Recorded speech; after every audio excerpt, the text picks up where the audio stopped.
Today is 6th of September 2025.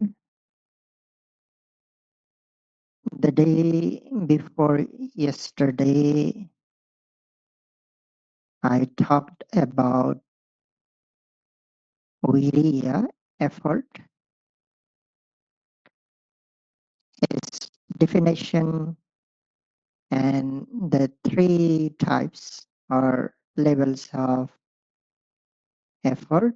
These are the initial effort or launching effort, uplifting or boosting up effort, and culminating effort. I mainly focused on the first one, the initial effort.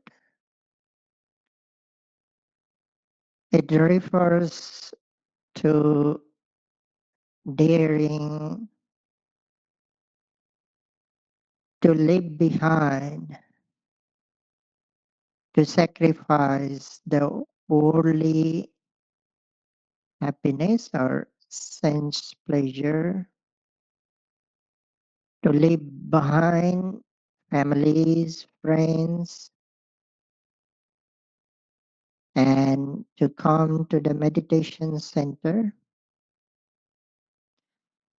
despite knowing the challenges of limited limit sleep, simple food, strict schedule, and so on. Then after coming to the meditation center, receiving, observing the 8 precepts, receiving the instruction and sitting with the body upright. All these are the preliminary stages of the initial effort. Here I would like to mention something that I missed saying last time, that following the schedule without skipping sitting meditation, walking meditation,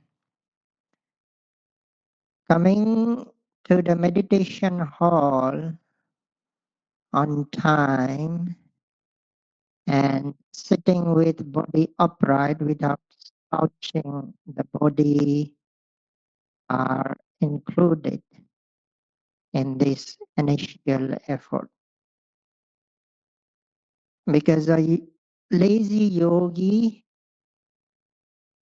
may go to his or her room without without any real necessity to take rest out of laziness, or he or she may sit with keeping his or her body slouched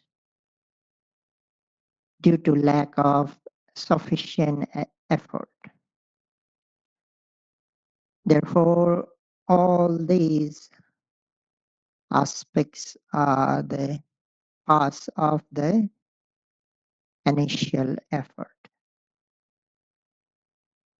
Then after sitting, then after sitting for meditation and observing the presently arising object, or then we make effort to observe the presently arising object, which is the main part of the initial effort.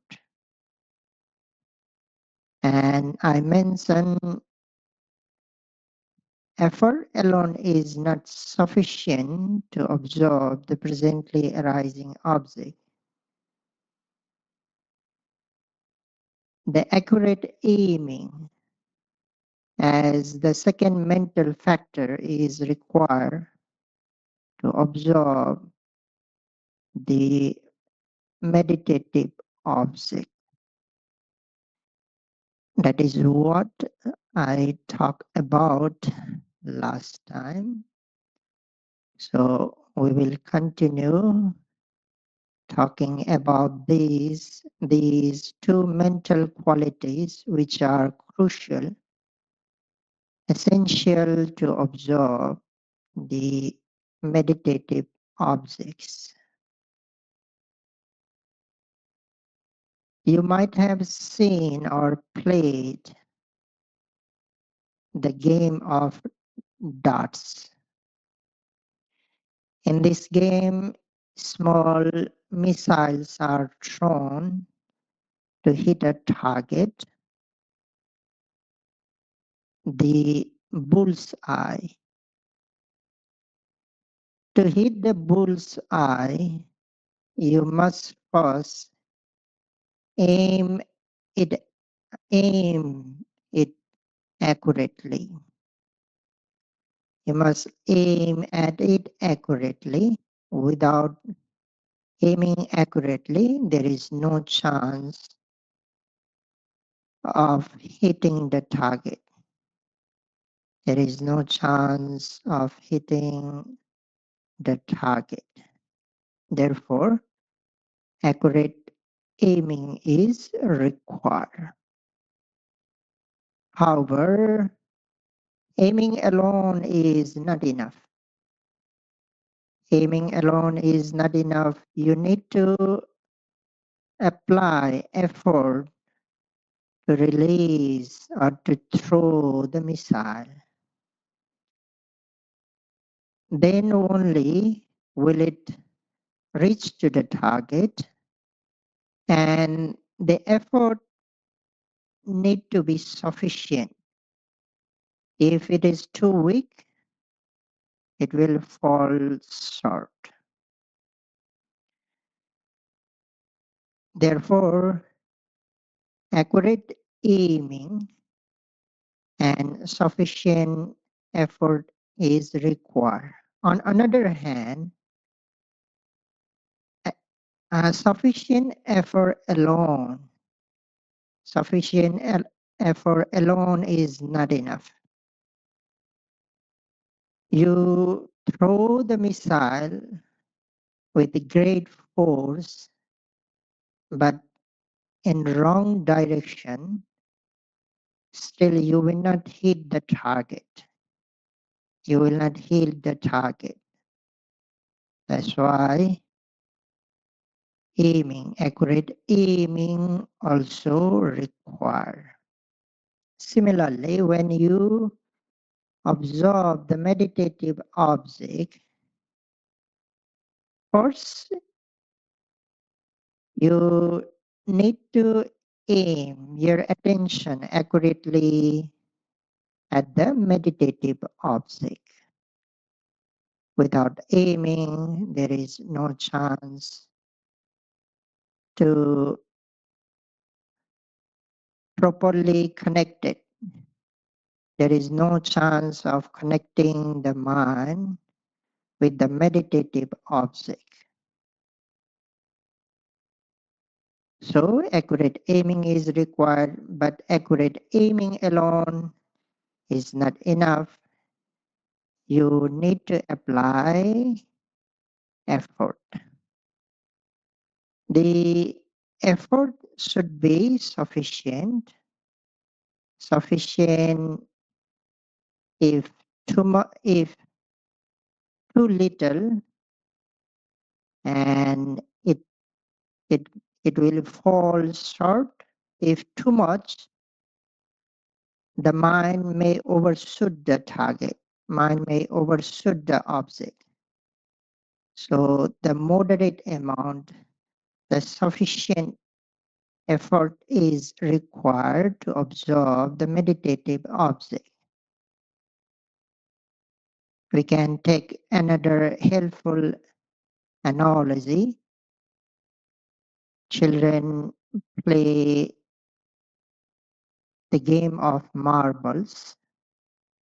When they play the marble, they first aim accurately to the target, the another marble. So aiming is required, but aiming alone is not sufficient. They need to apply effort to throw the marble or to release the marble. Then only will reach or move towards the another marble. On the other hand, effort alone is not enough. If they apply great effort without to wrong direction, then again marble, they will not connect, they will not be able to connect to the another marble. So in this way, both accurate aiming and sufficient effort are required when observing the meditative object. That means when you observe rising and falling of the abdomen, first you need to aim accurately and need to apply sufficient effort. Then only your mind will hit the target. Then only your mind will reach the target. Then only your mind gets close to the object of rising and falling. Not only when you observe rising and falling, when mind wanders, thinking and thoughts arise, the same principle applies. You have to aim accurately and need to apply sufficient effort. Generally, we fail to do that when we observe the mental objects. We casually note, we casually label without aiming accurately. We simply note thinking, or planning, wondering. We hardly try to aim accurately to at the mental objects. So while observing mental objects, you have to aim accurately and need to apply sufficient effort. When sensations arise in different parts of the body, when you observe them, the same approach is required. When you do walking meditation, while observing the movements of the feet, you need to aim accurately at the foot which is moving, which is active, not the one which is on the ground, the second leg, not that one. You have to aim at the foot which is moving forward. Then you have to apply sufficient effort. When you do daily activities, the same principle. You have to aim at that uh, at that bodily part which is functioning or which is active. If you move right hand, then you have to aim at right hand. If you move left hand, you have to aim at left hand. While bowing down, when you lower your head, you have to aim at head. While eating, when you chew, you have to aim at the mouth. In this way, you have to aim accurately first to that meditative object, and you need to apply the sufficient effort. I have already mentioned effort means the mental quality which propels the mind to the meditative object. But at the beginning of the practice, you may not be skilled to aim accurately. You may not be skilled to aim accurately. You need to do it again and again with consistency. When you do with consistency, your ability to aim improves. Over time, you become skilled and proficient. Similarly, you may not know how much effort is required to observe the meditative object. As you practice through your own experience, you will know that how much effort is required. You will know what is too much, what is too little, and what is right. You will know in that way. Even a teacher cannot exactly, precisely show you the amount of effort needed to observe the presently arising object. Only through your own experience, you will know that how much effort is required to observe the meditative object. So that's why continuous with consistency and with continuity, you have to observe the presently rising object. If rising, falling, then keep observing with the application of accurate aiming and sufficient effort. Not once, twice, continuously, consistently, you have to keep doing so. To observe next rising, next falling, then next rising, next falling. Continuously, you have to do, you have to apply effort and accurate aiming. Like when children learn to play marbles, at the beginning they are not skillful. But as they play again and again, their ability to aim improves. Later, they become skillful and confident as well. Similarly, if you keep applying these two mental qualities, you become skilled, proficient, and confident. In this way, these two mental qualities are required to observe the presently arising object.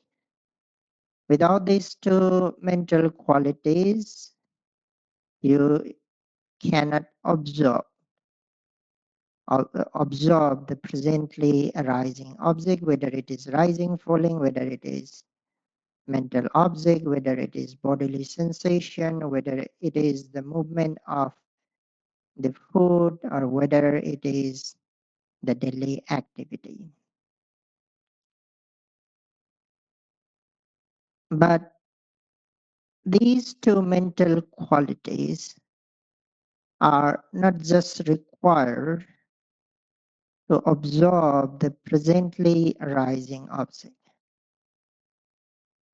They are required to fight against the first army of Mara.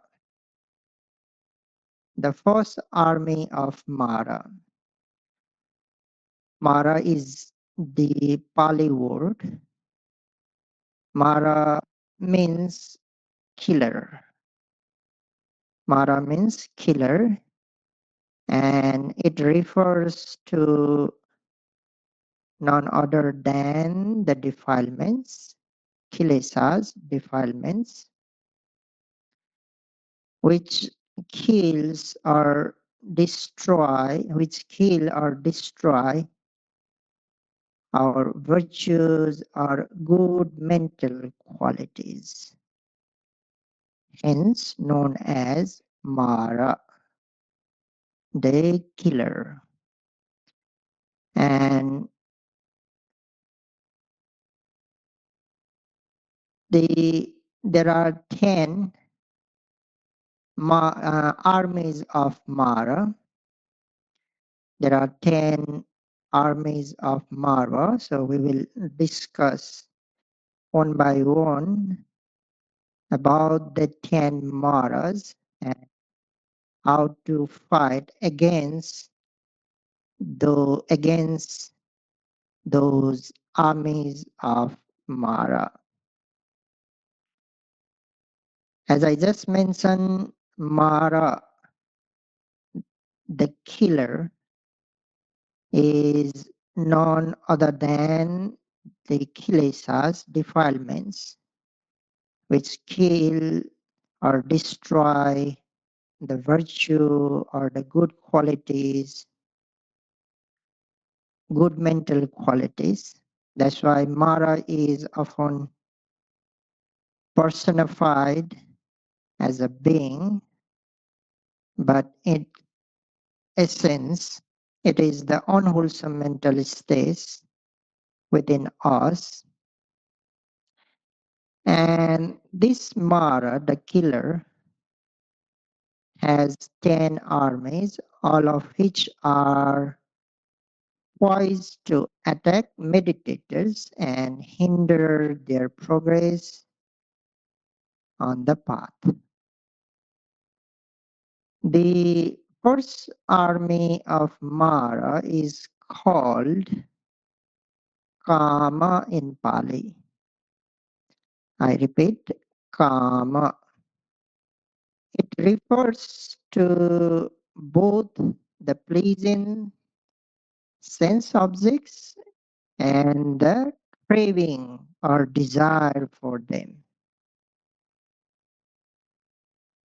These sensory attractions, sights, sounds, smell, tastes, touches, and mental impressions have the power to pull the mind away from the meditation and weaken one's determination.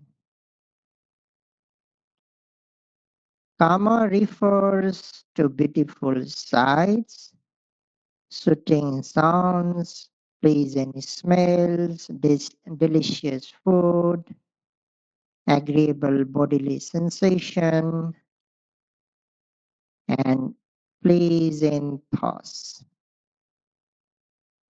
And pleasant thoughts.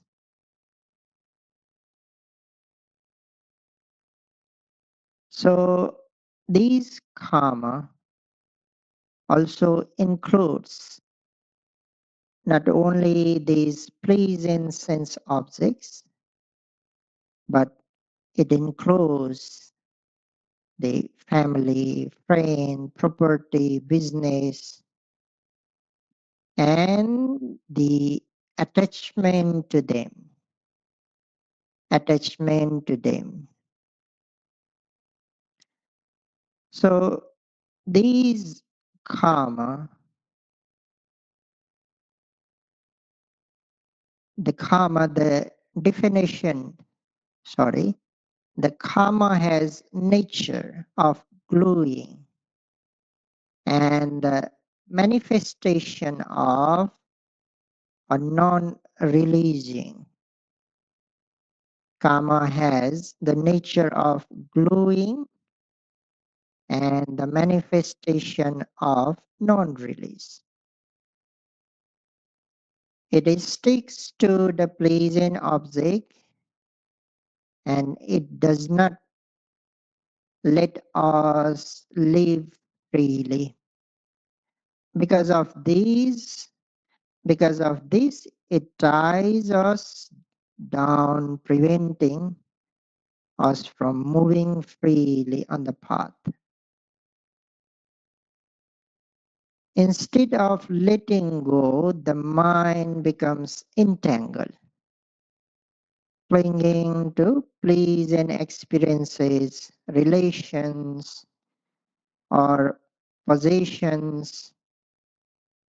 This is what makes it so difficult for many people to even go to a meditation center to practice. The stronger the glue of karma, the harder it becomes to release oneself from it. The more tightly we are bound to sense pleasures, relationships, or worldly responsibilities, the more resistance arises when we try to step onto the path of renunciation and inner training. But we manage to release that the bond of the karma. This is how, with the help of the faith that I mentioned on the last day, with the help of faith, the wholesome effort, and the wholesome aiming factor. With the wholesome aiming factor, we manage to release the bond of the karma. But it doesn't mean that you completely release the entangle of or the bond of the karma. Or it doesn't mean that you have won the victory over the first army of Mara. In fact, once you begin to practice meditation, karma, the Mara often strikes back more strongly, not only through desire for pleasing sights, sounds, smell, taste, touch, or sensations, but also through emotional longing. Like, I miss my family. I wish I could talk to my friend. I worried about my business. I worried about my property. What's happening to my property while I am away, and so on. These thoughts may seem harmless, but they are part of karma's army, subtle form of the craving that pull the mind away from the present moment and tie it back to the world of attachment. These thoughts whether it's missing your family and friends, thinking about your business or property, or longing for pleasing sights, sounds, tastes, or sensation are known as kama vitaka. I repeat, kama vitaka, which means thoughts of the sense desire. In Pali, kama means sense pleasure or the sense objects. Vitaka means thought. So kama vitaka means thoughts of sense desire. When you practice meditation, this sensuous thought or the thought of the sense desire often arise. Past-oriented kama vitaka arise, present-oriented kama vitaka arise, future-oriented kama vitaka also arise. If I have to give some examples about the past-oriented kama vitaka, like I miss the delicious food I used to have. Those vacations were so relaxing and enjoyable. I had so much fun with my friends back then. That romantic relationship gave me so much happiness. These are the few examples of past oriented karma vitaka. These thoughts stir longing and the mind replays past pleasures, which, which reinforce craving. And then, if I have to give some examples about the present oriented karma vitaka, such as I wish the cushion were softer, why can't I have some tea or coffee right now? I want to check my phone and see what is happening. So these are the few examples. Then future-oriented karma vitaka. Anticipation of future pleasure, planning or fantasizing about what will happen after the retreat or later in life. For example, once the retreat is over, I will treat myself to something nice. Maybe I will go to a vacation next month. I will watch all the new movies when I get home and etc. These are fantasy-based desires projecting future happiness from sense pleasure, which pull the mind away from present moment of awareness. So these are all the kama vitaka, the sensuous thought. When you experience kama vitaka, it means you are being bombarded by the first army of Mara.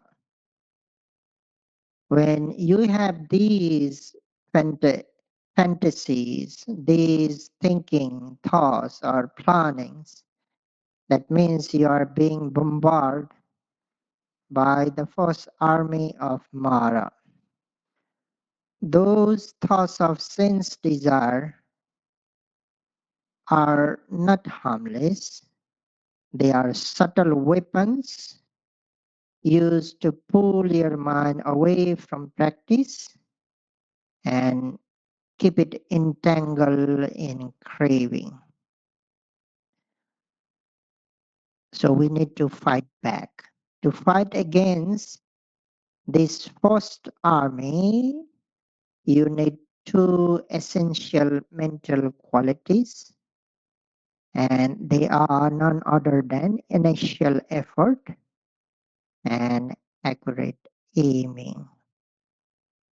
Without the help of these two, you would not be able to break free from your attachments, nor would you be able to observe the presently arising meditative objects clearly.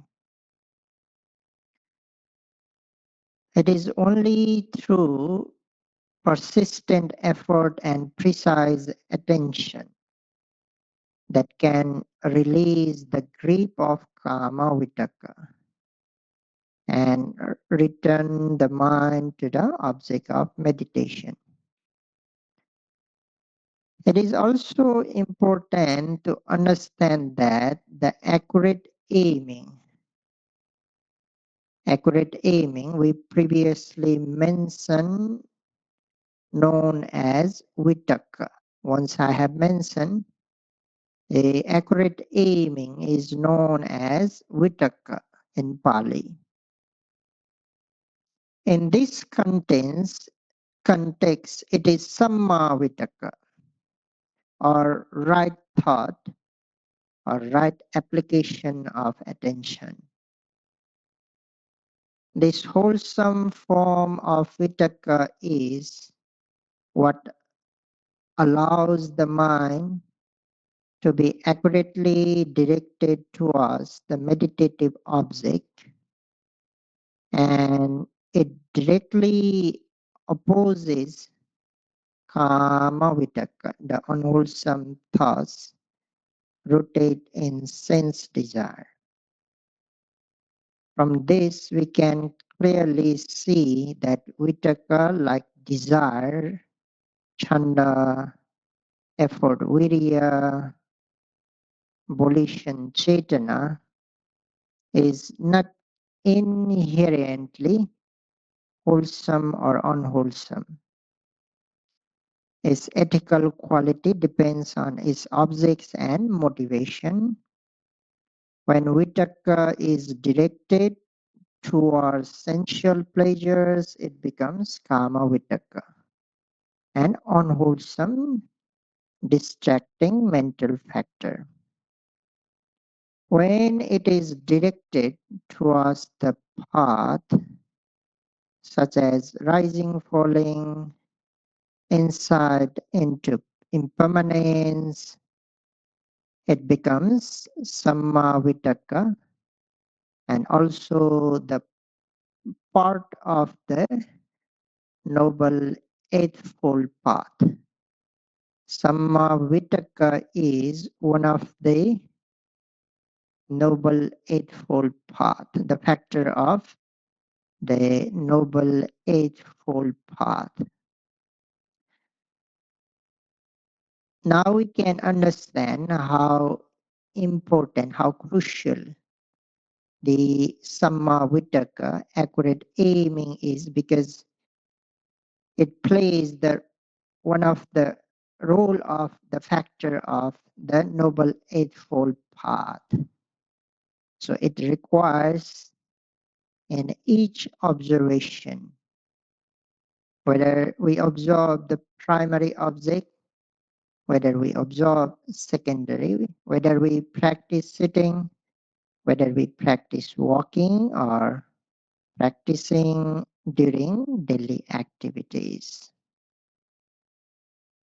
So in this way, the accurate aiming and the initial effort fight against the first army of Mara, and to win the victory over this first army of Mara, we need to apply accurate aiming and sufficient effort.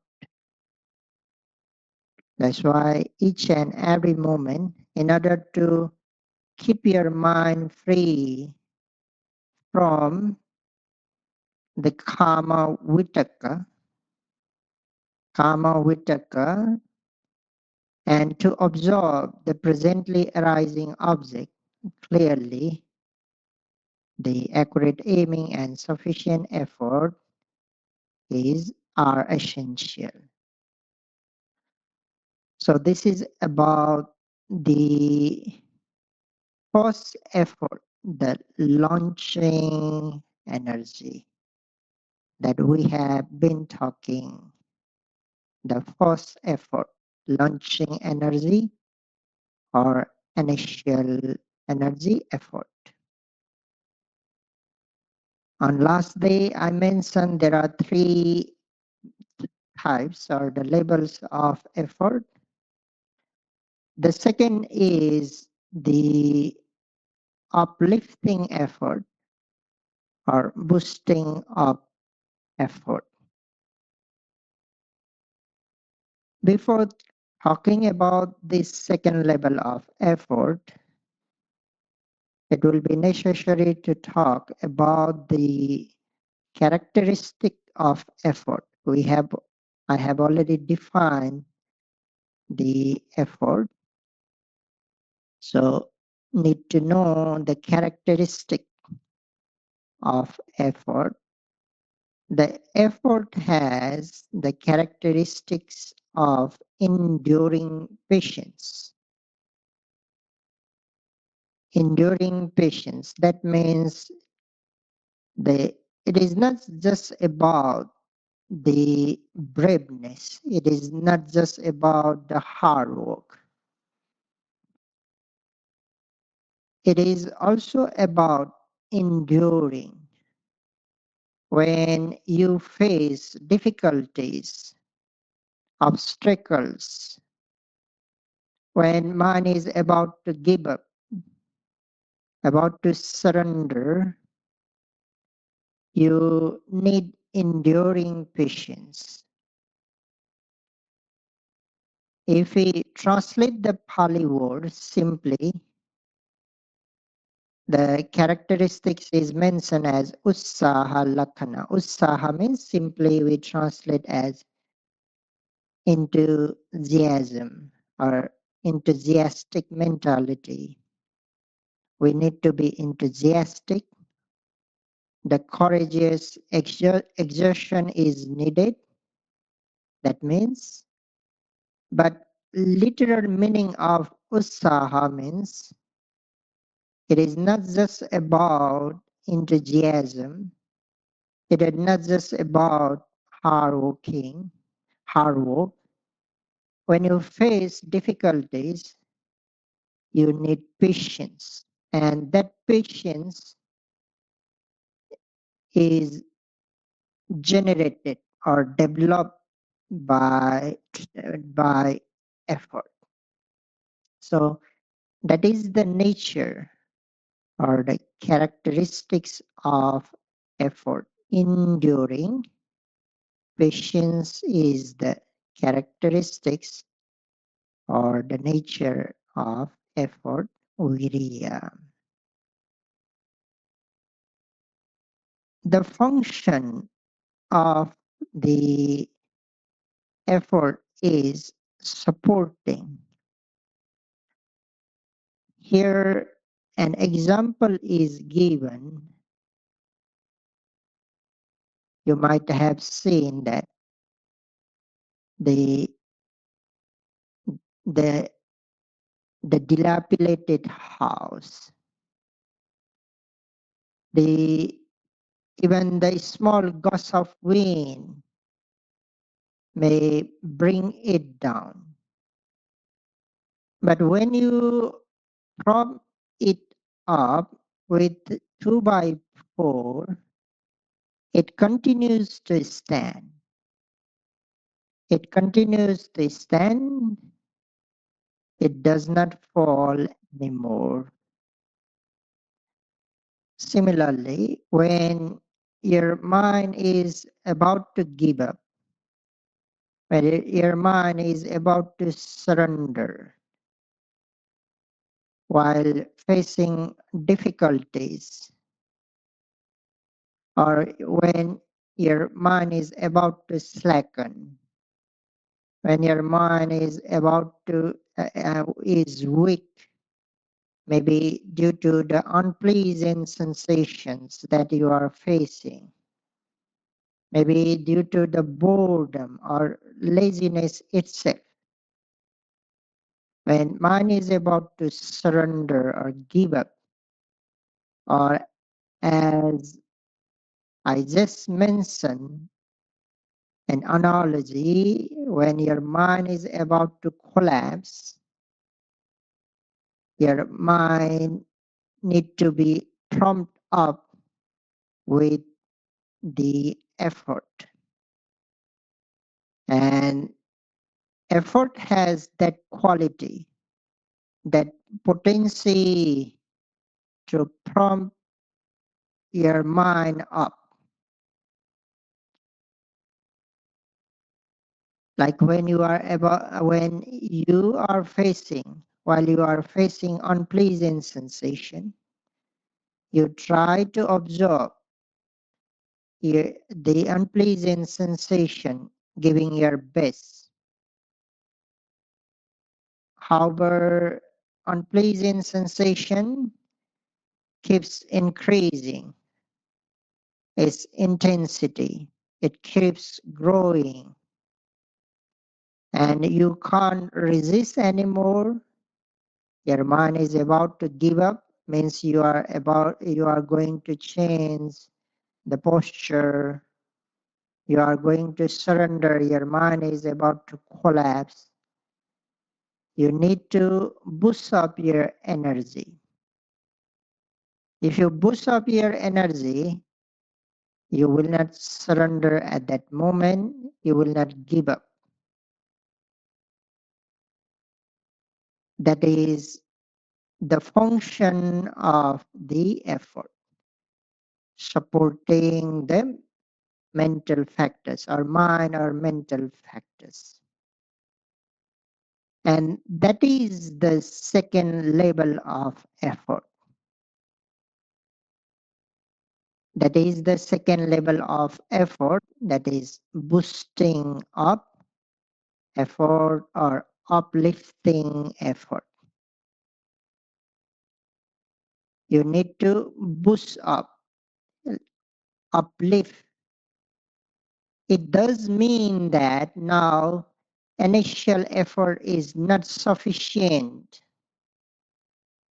Initial effort is not sufficient to overcome that difficulty, that obstacle, that mentality which is about to give up. Because initial effort absorbs the presently arising object.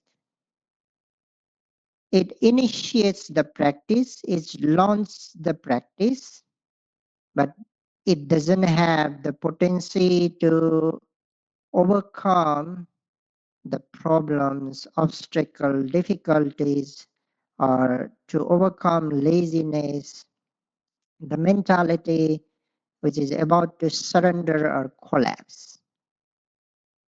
Initial effort does not have that potency to overcome. So you need the second level of effort, that is boosting up effort or uplifting effort. So the second level of effort is required, and if you apply this one, your mind will be supported. Your mind will be supported and your mind will not collapse anymore. So we will talk more about this, how to boost up, how to uplift the effort on next day. For today, by knowing how crucial it is, how essential it is to apply the accurate aiming and sufficient effort to absorb the presently arising object, and how crucial it is to fight against the first army of Mara. By knowing, may you all be able to apply these two mental qualities without which it is impossible to develop mindfulness.